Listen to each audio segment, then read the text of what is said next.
Nigerians witnessed two devastating floods in 2012 and 2022. Both flood disasters wreaked havoc on social infrastructure, farmlands, and caused a major dislocation of people in several states of the Federation. Already, the National Meteorologist Agency has raised a red flag that the rains this year will be heavy and that there is a likelihood of similar, if not a more devastating flood this 2023. To prevent huge economic losses and loss of lives, it's essential that early notification gets to the people. To champion this, the Center for Peace and Environmental Justice, CEPEJ, on Tuesday began sensitizing communities in Isoko South and Patani local government areas of Delta State with a call on them to be vigilant so that they are not caught unawares by the flood. The report.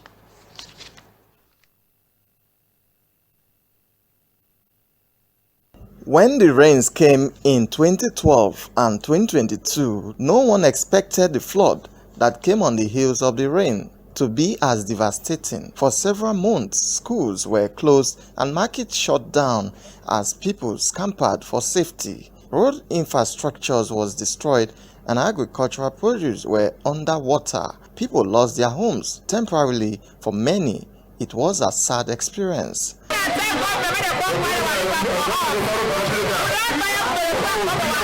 The flood is coming, and the road that has spoiled, the previous flood spoiled, they have not repaired, and another flood is coming again. Then what do they expect us to do? The road will not get road, but cannot get road. It's 7 hours. All the cassava when I get, but I don't The scars of the devastation are still visible, most of it clearly written in the memories of the victims. They are worried that while government is here to fix the damaged parts of the east-west road and do other needful things, the rains due to climatic changes are not giving them a breathing space.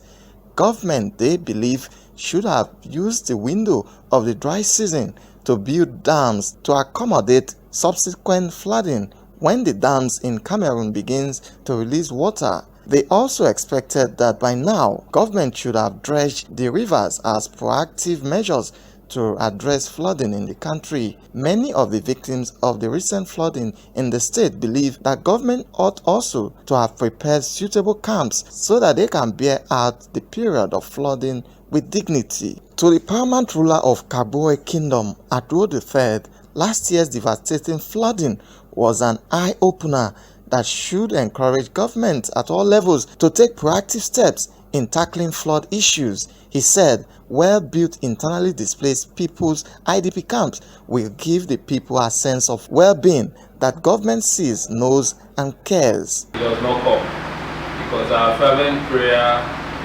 is for us not to experience the level of flooding we experienced last year.